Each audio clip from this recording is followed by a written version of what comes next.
안녕하세요. 제가 여기에 이렇게 사연을 쓰게 된 이유는 도저히 답 안 나오는 저희 시어머니 때문이에요. 저희 시어머니는 정말 돈에 환장하신 분이셨는데요. 저한테 365일 내내 1분 1초도 쉬지 않고 돈 얘기만 하시던 분이셨어요. 시어머니 때문에 이젠 돈 얘기라면 치가 떨릴 지경인데요. 지금부터 여러분들께 시어머니와 있었던 전쟁 같던 시간들을 들려드리도록 할게요. 저는 사업하시는 아버지와 대기업에 다니시는 어머니 밑에서 외동딸로 태어나 두 분의 사랑을 저 혼자 독차지하며 정말 부족함 없이 풍족하게 자랐어요. 지금이야 자식이 저 혼자라 외동딸이라고 하지만 엄밀히 말하면 외동딸은 아니었어요. 제 밑으로 동생이 하나 있었지만 태어난 지 얼마 지나지 않아서 세상을 떠났거든요. 그 뒤로 한동안 부모님은 동생을 떠나보낸 슬픔에 잠겨 계셨었어요. 그러고는 잘 자라주고 있는 저라도 열심히 키우자는 생각에 더 이상 동생을 낳을 생각도 하지 않으셨죠. 저도 나이가 어느 정도 있을 때 동생이 태어난 거라 부모님의 슬픔을 잘 알고 있었어요. 그래서 부모님께 실망시켜드리지 않기 위해 공부도 열심히 하고 말썽도 안 피웠었어요. 덕분에 저도 어머니처럼 대기업이라는 번듯한 직장을 얻게 되었죠. 아버지께서는 하나밖에 없는 딸이 자신의 회사를 이어받았으면 하지만 아직 제가 젊기도 하고 지금은 여러 가지 일을 해보고 싶어서 정중히 거절했어요. 저는 고등학생 때부터 만났던 오래된 남자친구가 있었어요. 남자친구는 저보다 2살 많은 같은 동아리 선배였고 처음엔 소꿉장난처럼 가볍게 만나려고 했는데 이렇게 길게 만나 결혼까지 하게 될 줄은 꿈에도 몰랐어요. 남편이 현재는 의사라 사람들이 제게 봉잡았다고 하지만 그것도 전부 제 노력으로 만들어준 자리예요. 형편이 어려워서 포기하려고 하길래 제가 모아둔 돈으로 등록금도 대주고 뒷바라지를 다 해줬었거든요. 주변에서 다들 그렇게 다 퍼주다가 남자 잘 되면 떠난다고 겁을 줬었는데 남편은 다행히 의사가 되고 제가 대기업에 취업을 하자마자 청혼을 하더라고요. 사실 남편이 의사 되자마자 바로 청혼을 하려고 했는데 제가 취업 준비 중이기도 했고 직장 없이는 자신의 청혼을 안 받아줄 것 같아서 미뤘었다고 하는 거예요. 저는 남편 말처럼 직장 없으면 시어머니께서 마음에 안 들어 하실 것 같아서 만약 백수일 때 청혼했으면 안 받아주려고 했었어요. 하지만 직장이 있다고 해서 시어머니께서 마음에 들어 하실 거라는 보장이 없더라고요. 처음 제가 남편 집에 인사드리러 갔을 때 저를 바라보시는 시어머니 표정이 좋지가 않았어요.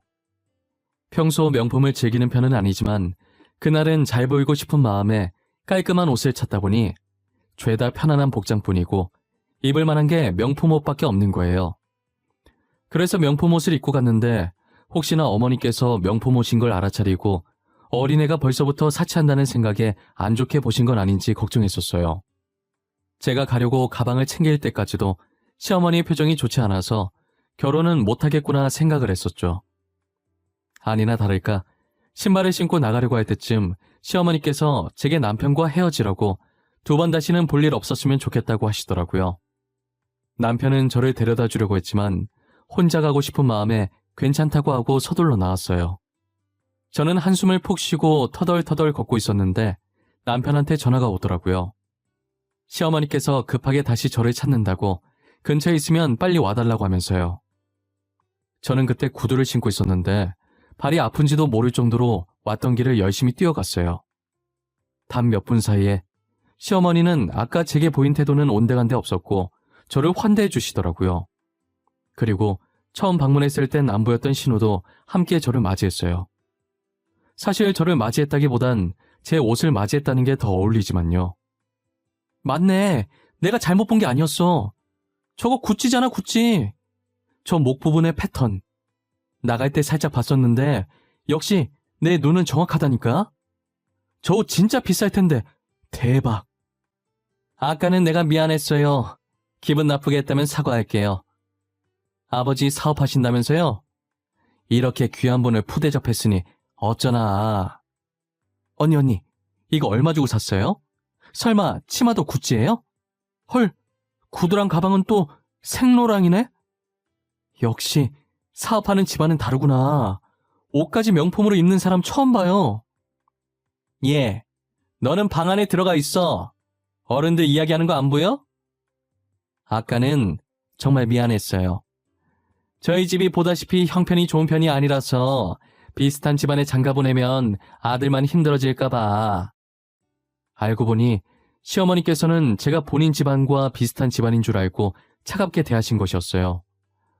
아무래도 본인들 형편도 좋지 않은데 거기에 똑같이 형편이 좋지 않은 사람과 만나면 남편이 힘들어질 게 눈에 보여서 그랬던 것 같아요. 자식을 둔 부모 입장에서 자식 힘든 곳에 누가 시집장가를 보내고 싶어 하겠어요. 조금이라도 더 나은 집안과 결혼을 시키고 싶어 하시겠죠. 시어머니의 심정을 이해 못하는 건 아니었기 때문에 돈만 보고 저를 허락한 것 같아 기분은 좀 그랬지만 마음에 담아두지 않기로 했어요. 첫 만남 때도 시어머니께서 예사본이 아니시라는 걸 느꼈지만 결혼 준비를 하면서 본격적으로 시어머니와 저는 부딪히기 시작했어요. 저희 집안이 부유하다는 점과 남편이 의사라는 걸 내세워서 제게 신혼집을 요구하는 거예요. 신혼집이 한두 푼도 아닌데 컴퓨터 하나 사듯 35평 방 3개 딸린 아파트면 좋겠다면서 거기에 저희 부부와 시어머니의 신호까지 살면 딱 좋겠다고 하시더라고요. 저희 쪽에서 해오라고 못 박는 것도 어이가 없는데 신혼집에 왜 시어머니와 신호까지 살아야 하는지 제 머리로는 도저히 이해가 안 되는 부분이었어요.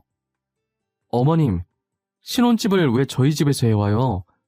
아니, 그리고 만약 저희 집에서 해온다고 쳐도 신혼집에 왜 어머니랑 아가씨까지 같이 살아야 해요? 어머, 그럼 우리는 계속 다 쓰러져가는 집에 살아야 하니? 너도 우리 집 와봐서 할 거 아니니? 아, 방 3개는 좁아서 그러니? 그럼 방 4개짜리 아파트에 우리도 들어가서 사는 걸로 하자. 어떠니? 제 말은 그런 뜻이 아니잖아요, 어머님. 신혼집은 말 그대로 신혼집인데 왜 저희 신혼집에 어머니랑 아가씨가 자꾸 들어오려고 하시냐고요. 그럼 너가 우리 집도 하나 더 구해줄 거니? 그렇다면 사양은 하지 않으마. 내 조건에 이행하지 못하겠으면 지금이라도 파혼해. 우리 아들이야 의사라서 장가갈 곳 많으니까. 시어머니의 태도는 뻔뻔해도 그렇게 뻔뻔할 수가 없었어요. 며칠째 끝없이 제 회사에 찾아오면서까지 신혼집에 대해 닥달을 하셨고 저는 파혼을 할까 싶다가도 남편 의사 만든 게 아까워서 오기로 시어머니 조건을 맞춰주기로 했어요. 신혼집은 저희 집에서 해가는 걸로 했고 제가 모았던 돈으로 전세지만 시댁집을 새로 구해주었죠. 그래도 양심이 조금이라도 남아있었는지 시어머니께서 먼저 혼수를 해주신다고 하시더라고요. 별로 기대도 안 했었지만 결혼 후 신혼집에 입주해서 도착한 혼수 보고 기절할 뻔했어요. 며느리한테는 신혼집 해오라고 직장까지 찾아와서 그렇게 난리치더니 어떻게 아들 장가 보내면서 혼수를 중고로 해주실 생각을 했는지 모르겠더라고요. 저는 여기저기 사용한 흔적 있는 혼수들이 꼴보기 싫어서 결국 다 버리고 제 돈으로 싹 다 바꿨어요. 정말 시어머니를 이해하려고 해도 이해할 수가 없었어요. 도대체 저런 제품들은 어디서 구했나 했더니 며칠 지나지 않아서 제품들의 출처를 알게 되었죠. 신혼집 정리한다고 시댁에 신경을 못 썼었는데 신혼집 어느 정도 정리가 다 끝났을 때쯤에 남편과 함께 인사도 드릴 겸 시댁 구경도 좀 할 겸 먹을 것을 싸들고 간 적이 있었어요. 그런데 시댁의 가전제품들이 다 새 제품들이더라고요. 군데군데 제품 보호 비닐이라고 해야 하나 스티커라고 해야 하나 그것도 아직 안 떼진 제품도 있었어요. 알고 보니 남편이 이사 기념으로 적금을 해지해서 전자제품을 새로 주문해줬고 원래 시댁에 있던 제품들이 혼수랍시고 저희 집으로 온 것이었어요. 그 사실을 알고 나서 얼마나 열이 받던지 아마 당해보지 않으면 모를 거예요. 저는 같이 얼굴 맞대고 밥을 먹을 기분이 아니라서 싸웠던 음식들을 내려놓고 갑자기 회사에 일 생겼다는 핑계로 그대로 집으로 돌아왔었어요. 집으로 돌아오고 나서 아무리 이해해보려고 해도 합리화가 전혀 안 되고 화만 더 나더라고요. 그날 주먹으로 애꿎은 침대만 얼마나 쳤는지 몰라요. 따지고 싶어도 나이든 시어머니 상대로 제가 어떻게 따지겠어요. 할 수 있는 거라곤 방구석에 박혀서 이렇게 주먹으로 침대 치는 것밖에 없었죠. 한동안은 시어머니께서 집 꾸민다고 바쁘셨는지 연락이 없으시더라고요. 이대로만 계속 연락이 없었으면 좋겠다고 생각하는 찰나에 제 전화는 무섭게 울리기 시작했어요. 당연히 제게 전화를 거신 건 시어머니셨고 첫 마디가 아들 장가 보내고 축하해준 친구들한테 자신이 한턱 쏘고 싶다고 제 회사로 갈 테니 카드를 달라고 하시는 거예요. 한턱 쏘고 싶은 건 본인이면서 왜 제 카드를 쓰냐고 따지고 싶었지만 어르신들이 밥 먹어봤자 돈 얼마나 되겠나 싶은 마음에 카드를 준다고 했어요. 그런데 일하는 도중 문자가 2개 정도 날라와서 잠깐 봤는데 문자를 확인하자마자 거짓말 안 치고 너무 놀라서 그 자리에서 폰 떨어뜨리고 소리를 질러버린 거예요. 저는 영 하나를 제가 잘못 받거나 상대 쪽에서 잘못 결제한 줄 알았어요. 곧바로 시어머니께 전화를 했더니 친구들이랑 호텔 풀코스로 1인 1실 방까지 잡아놓고 지금은 잠깐 커피를 마시러 왔다는 거예요. 문자 2개 온 게 하나는 호텔에서 하나는 커피숍에서 온 거였어요. 아직 저도 그렇게 놀아본 적이 없는데 시어머니는 남의 카드로 남 호강을 시켜주고 계시더라고요. 그것도 저와 상의도 없이 제 집안이 부유하다는 이유 하나로 일시불로 결제하고 말이죠. 어머님, 남의 카드를 상의도 없이 그렇게 막 긁어버리시면 어떡해요? 밥만 드시겠다면서요? 200만 원이 누구 집 애 이름이에요? 땅 파면 나오냐고요? 이게 시애미 잡아먹겠다? 시애미한테 그 정도도 못 해줘? 어? 니네 집 잘 살면서 이 정도는 해줄 수도 있는 거 아니니? 저희 집 잘 사는 거랑 이거랑 도대체 무슨 상관이 있는데요? 더 이상 안 되겠어요. 저 카드 해지시킬 거니까 그 카드는 버리든가 하세요. 어디서 이런 싸가지 없는 년이 굴러왔어? 야, 너는 너네 부모님이 그렇게 가르치디? 어? 돈 많으면 다야! 저는 너무 화가 나서 시어머니께 소리를 치던지 말던지 전화를 끊어버렸어요. 전화를 끊고 곧바로 카드를 정지시켜버렸고 단지 제가 겁주는 거라고 생각했는지 시어머니께서는 또다시 제 카드를 긁으신 것 같더라고요. 2번 정도 거래 실패 문자가 날라왔고 시어머니는 계속해서 제게 전화를 거셨죠. 저는 퇴근할 때까지도 시어머니께 온 전화를 받지 않았었어요. 집에 도착하니 남편이 피곤하다는 표정을 하면서 대충 시어머니 비 맞춰주지 왜 그랬냐고 하는 거예요. 그 말을 듣고 짜증나서 남편에게 도대체 내가 이 집에 와서 안 맞춰준 게 뭐 있냐고 신혼집에 시댁집에 혼수까지 참았던 걸 다 쏟아내며 따지고 들었죠. 남편은 제 말에 양손으로 마른 세수를 한번 하더니 됐다면서 방으로 들어가 버리더라고요. 저는 시어머니의 행동도 남편의 태도도 다 마음에 안 들었어요. 그래도 아직까지는 저희가 신혼 초니까 남편은 같이 살면서 제가 어떻게 해서든 고쳤으면 되지만 시어머니와 저는 둘 중 하나가 나가 떨어지지 않는 이상은 끝없이 전쟁을 하겠다는 생각이 들었어요. 그리고 제가 그렇게 생각한 지 얼마 되지 않아서 또다시 사건이 하나 터지고 말았죠. 남편과 저는 돈 관리로 싸우고 싶지 않아서 각자 관리를 하고 있었어요. 그런데 시어머니께서 대뜸 전화하셔서 저한테 남편 돈 내놓으라고 따지시는 거예요. 저는 당연히 남편 돈을 가지고 있지 않으니 사실대로 없다고 말씀드렸고 시어머니는 저더러 돈 관리하고 있는 거 다 알고 전화한 거니까 당장 달라고 하셨죠. 그렇게 옥신각신하다가 남편이 들어왔고 남편은 제 전화를 뺏어서 끊어버리더라고요. 이 상황 뭐야? 나한테 설명이 좀 필요할 것 같은데? 어머님이 왜 돈 관리 내가 하는 걸로 알고 있어? 당신이 어머님한테 그렇게 말했어? 사실 나한테 계속 돈을 달라고 하시더라고. 당신 카드 막혔다고 하시면서. 나는 당신한테 카드 받은 줄 몰랐어서 앞으로 내가 돈 준다고 하고 줬었어. 그래서 어머님이 막상 돈 달라고 하니까 액수가 커서 못 주겠어? 그래서 돈 관리 내가 한다고 거짓말 친 거야? 아니, 계속 달라는 대로 돈 줬었어. 그런데 모아둔 돈 다 떨어졌는데도 계속 달라고 하시는 거야. 며칠 만에 1,000만 원을 쓰는 게 말이 되냐고. 그래서 당신 핑계 대면 포기할 줄 알고 그랬어. 미안해. 뭐? 1,000만 원? 미친 거 아니야? 아니 어떻게 엄마라는 사람이 아들 돈을 그렇게 뜯어가? 그리고 당신은 어머님이 달라는 대로 다 준 거야? 도대체 생각이 있어 없어? 남편의 말을 듣고 있으니 정말 어처구니가 없었어요. 시어머니는 제 카드가 정지되자 이 핑계 저 핑계 다 대가면서 남편 돈을 가져갔었어요. 남편도 처음엔 단지 제가 밥값 가지고 그런다라는 시어머니의 말 듣고 저한테 짜증을 낸 것이었는데 자기도 당해보니 시어머니의 씀씀이가 보통이 아니라는 걸 알게 된 거죠. 자신의 아들한테까지 저러는 걸 보고 나니 저는 시어머니를 이길 방도가 없다는 걸 깨달았어요.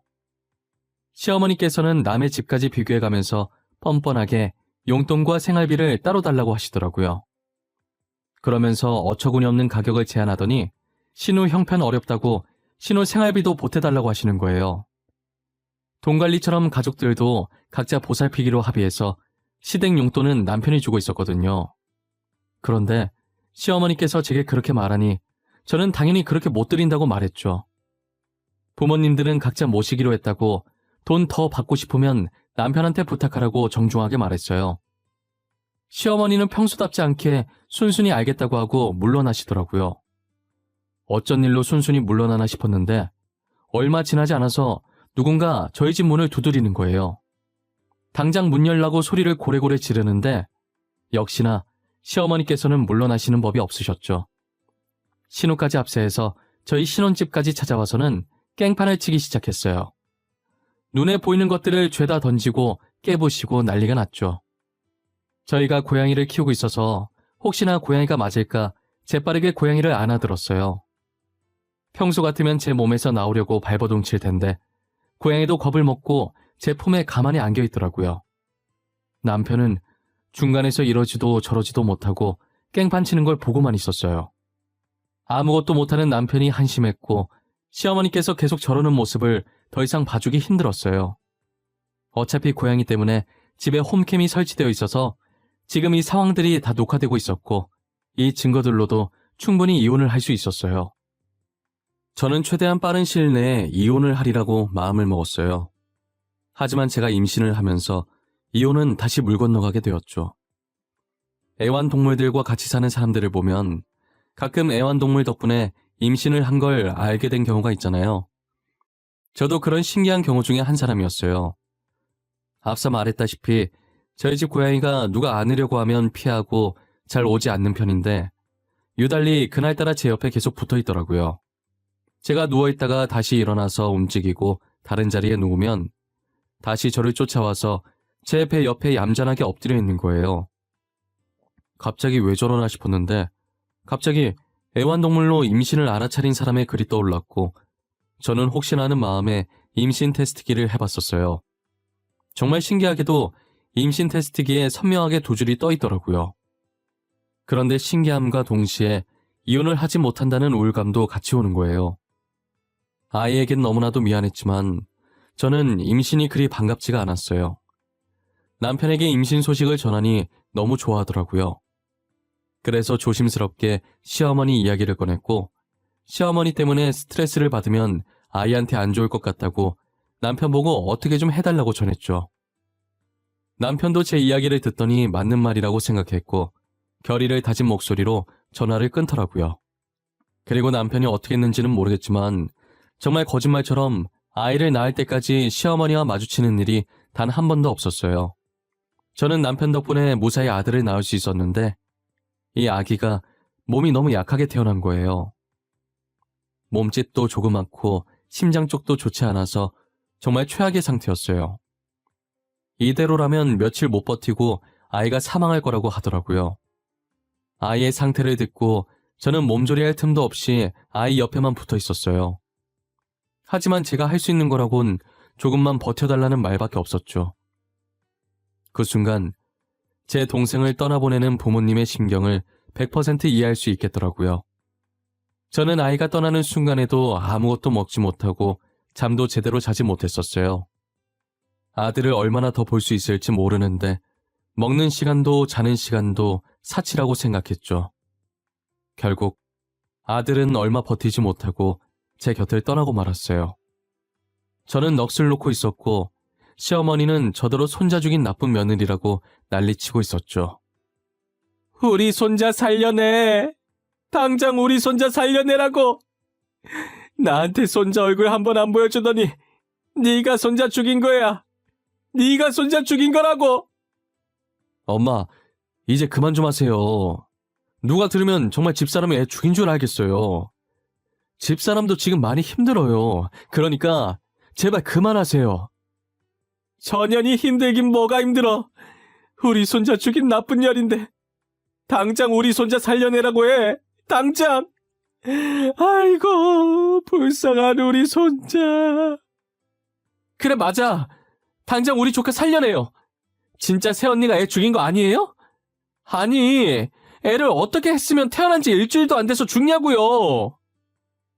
이게 뚫린 입이라고 막말하네. 너 말이면 단 줄 알아? 너 당장 나가. 엄마랑 같이 당장 나가라고! 우리 손자 불쌍해서 웃잘거. 애미 잘못 만나 일주일도 안 돼서 저승길 간 우리 손자. 치애미는 이렇게 건강하게 잘 있는데 우리 손자만 불쌍해서 웃재. 시어머니랑 신우는 사람들 다 보고 있는 아이 장례식에도 저렇게 난리를 치는 거예요. 하지만 저는 대꾸할 힘도 없어서 벽에 기대 있었고 남편이 시어머니와 신우를 데리고 나갔었어요. 저희 부모님은 이런 취급받고 살았냐며 그동안 왜 말하지 않았냐고 당장 이혼하라고 했죠. 저는 이혼이고 뭐고 당분간은 아무것도 하고 싶지 않았고 그냥 누워만 있고 싶었어요. 장례식을 마친 뒤 집에서 계속 누워만 있다가 남편의 성화에 못 이겨 밥을 한술 뜨고 있을 때였어요. 시어머니께서 신우랑 같이 저희 집으로 들어오시더니 대뜸 제 머리채를 잡더라고요. 지금 손자 죽여놓고 밥이 넘어가냐고 손자 살려내라면서 고래고래 소리를 지르셨어요. 저는 아이를 잃어 슬퍼할 겨를도 없이 왜 이런 취급을 받고 있어야 하는지 모르겠어서 그동안 참아왔던 화가 폭발하면서 제 머리를 잡고 있는 시어머니를 패대기 쳐버렸어요. 그리고 앞에 있던 밥상을 엎었고 떨어져 있는 반찬들을 손으로 집어서 시어머니와 신우에게 던졌어요. 닥치는 대로 손에 잡히는 대로 던졌고 남편은 자신이 대신 사과한다면서 저를 막았죠. 저는 남편을 초점 없는 눈으로 쳐다보면서 선택하라고 했어요. 당신, 나야 저 사람들이야? 지금 선택해야 돼. 기회는 한 번뿐이야. 번복은 할 수 없어. 나 성격 급해서 시간도 길게 못 줘. 1분 안에 고민 끝내. 길게 생각할 필요도 없어. 난 당신이야. 저번부터 느꼈지만 가족이라도 아닌 건 아닌 거야. 나도 더 이상 내 가족들이 보고 싶지 않아. 잘 생각했네. 저 지금 이 순간부터 당신들이 저희 집에 찾아오면 경찰에 신고할 거예요. 모든 순간이 녹화되고 있고 오늘 제 머리채 잡은 거, 저번에 저희 집 물건 부신 것까지 해서 다 신고할 겁니다. 네가 어떻게 애미를 버려? 네가 어떻게 그래? 나 주는 애도 모르고 그럴 수 있는 거야? 여자에 미쳐서 부모랑 동생까지 버리냔 말이야. 엄마가 지금 하는 꼴을 생각해보세요. 엄마 같으면 연 안 끊겠어요? 매일같이 돈돈거리고 아들 잃어서 슬픈데 깽판 치고 엄마 같으면 그냥 넘어가겠냐고요. 이래서 여자가 집안에 잘 들어와야 하는 거야. 이래서 다 전현이 우리 집을 망쳐놓은 거야. 전현 때문에 내가 손자를 잃고 아들까지 연 끊게 생긴 거라고. 어머님 집은 제가 알아서 잘 정리할게요. 어차피 제 집이었고 제 명의니까요. 기간 한 달이나 줄 테니 그 안에는 이사를 가셔야 할 것 같네요. 이렇게 마음 넓은 며느리가 어딨어요? 남편은 1초도 고민 없이 저를 선택했고 저는 시댁집을 뺀다고 하고 시어머니와 신우를 내쫓았어요. 시어머니와 신우는 아까까지만 해도 기세등등하더니 남편도 자신들을 버리고 저도 시댁집 정리한다고 하니 뒤늦게야 머리 조아리고 빌기 시작하더라고요. 이대로 집을 정리하면 갈 곳이 없어서 길거리에 나앉아야 한다고 한 번만 봐달라고 하는 거예요. 그래서 저는 신우 가방을 가리키면서 저거라도 팔라고 그럼 원룸 보증금은 나올 거라고 했죠. 그리고는 저는 가차없이 집 문을 닫아버렸어요. 밖에서는 시어머니와 신우가 계속 문을 두드리면서 잘못했다고 소리치고 난리도 아니었고 결국 주민들의 신고로 시어머니와 신우는 경찰 손에 이끌려서 나가게 됐어요. 남편은 나의 시댁을 없는 사람으로 취급하기로 했는지 연락처도 바꾸고 제게 이사를 가자고 하더라고요. 그래서 저는 살던 집을 팔아버리고 비슷한 금액과 크기의 아파트로 다시 이사를 갔어요. 시댁집은 전세라 집주인한테 사정이 있어서 한 달 뒤에 나간다고 전세금을 받아놓은 상태예요. 혹시나 하는 마음에 제 경력을 가지고 다른 대기업 회사로 직장도 옮겼어요. 그 뒤로는 저도 연락처를 바꿔버려서 현재 시어머니와 신우의 소식을 모르지만 아마도 신우 가방을 팔아서 보증금 정도는 구하지 않았을까 싶어요. 사실 그들의 근황은 제 알 바가 아니라서 궁금하지도 않아요. 저는 시댁으로부터 벗어난 지금 이 시점이 정말 행복하고 좋아요. 평생 이대로 아무 간섭도 걱정도 없이 쭉 이렇게만 남편과 둘이서 지냈으면 좋겠어요. 남편은 그동안 알아주지 못해서, 그리고 시어머니 대신해서 정말 미안하다고 하더라고요. 그렇다고 다시 시어머니를 만나고 싶은 생각은 전혀 없다고 하면서요. 아직도 가끔 그때 호텔 200만 원 사건에 대해 잘 모르고 짜증만 냈다고 미안해해요. 사람은 겪어봐야 아는 거라고 자신이 겪어보니 아들인 자기도 이렇게 스트레스인데, 따지고 보면 피 한 방울 안 섞인 제가 얼마나 스트레스였을지 이제야 알겠다면서요. 저는 그때나 지금이나 남편에게 아무런 감정이 없어요. 남편이 그때 말곤 제게 못했던 적이 있는 것도 아니었고, 그리고 이게 남편의 잘못이 아니잖아요. 온전히 돈밖에 모르고 저를 돈으로만 본 시어머니와 신우의 잘못인 거죠. 저는 같은 핏줄이라는 이유로 제게 미안할 짓도 안 했는데 대신 미안해하지 않았으면 좋겠다고 말했어요. 남편은 시어머니께 당하면서도 끝까지 자신을 버리지 않아줘서 고맙다며 눈물을 글썽거렸어요. 현재 저와 남편은 누구보다도 사이좋게 잘 지내고 있어요. 그리고 벌써 저 일이 일어난 지도 2년이 지나서 지금은 손바닥만하게 작은 딸 하나를 키우고 있죠. 태어난 지 이제 일주일밖에 안 돼서 그런지 앞전에 떠나보낸 아들 생각이 문득 나더라고요. 다행히 딸은 아들과 다르게 건강하게 태어나다 못해 오량아로 태어났어요. 어찌나 건강한지 모유도 엄청 잘 먹고 잠도 제 시간에 잘 자더라고요. 요즘은 남편이나 저나 딸아이 키우는 재미로 살고 있어요. 우스갯소리지만 딸이 저를 안 닮고 남편을 닮아서 벌써부터 이목구비가 뚜렷하고 이쁘더라고요. 자기랑 똑같이 생겼다며 완전히 딸바보가 된 남편은 다니던 병원까지 그만두고 아이를 봐주고 있어요. 저는 더 쉬면 복직이 어려울 것 같아서 출산 휴가만 끝나면 곧바로 복직을 할 생각이에요. 남편은 저희 아버지께서 크지는 않지만 그래도 조그맣게 개인 병원 하나 차려주신다고 하셔서 딸아이가 어느 정도 크게 되면 다시 의사 생활을 시작하려고 생각하고 있죠. 앞으로도 이대로만 잠잠하게 아무 탈 없이 새 가족이 잘 지냈으면 좋겠어요. 어떻게 찾은 평화인데 누군가로 인해 한순간에 이 평화가 깨지게 될까 하루하루가 두려워요. 연을 끊었다고는 하나 시어머니와 신우 성격에 저희를 안 찾고 있을 리가 없으니까요. 시어머니와 신우가 조금만 성격을 죽였더라면 이렇게까지 나오지 않았을 텐데, 제게 선만 잘 지켜준다면 저도 그들에게 착한 며느리, 착한 새언니가 될 수도 있었어요. 인간관계에서 제일 중요한 것은 선이잖아요. 솔직히 부모-자식 관계나 고부관계도 사람 대 사람이라 인간관계에 속하는 것인데, 시댁 식구가 적당한 선만 지켜주셨더라면 저희가 이렇게까지 되진 않았을 거라는 생각이 들어요. 솔직히 2년이라는 시간이 흘렀어도 아직은 제 가슴에 그날의 아픈 기억들이 존재해요. 이제는 잊고 잘 살고 있구나라는 생각이 들 때마다 불쑥불쑥 떠오르곤 하죠. 그래도 언제까지 아픈 기억을 잡고 살 순 없으니 지금 여기에 이렇게 글을 남기고 앞으로는 이 상처들을 훌훌 털고 다시 일어서려고 해요. 지금처럼 남편과 딸아이와 함께 말이에요. 여러분들도 상처 많은 제가 아닌 지금의 저처럼 가족들끼리 따뜻한 말 많이 나누고 오래도록 행복하게 사시길 바랄게요. 감사합니다.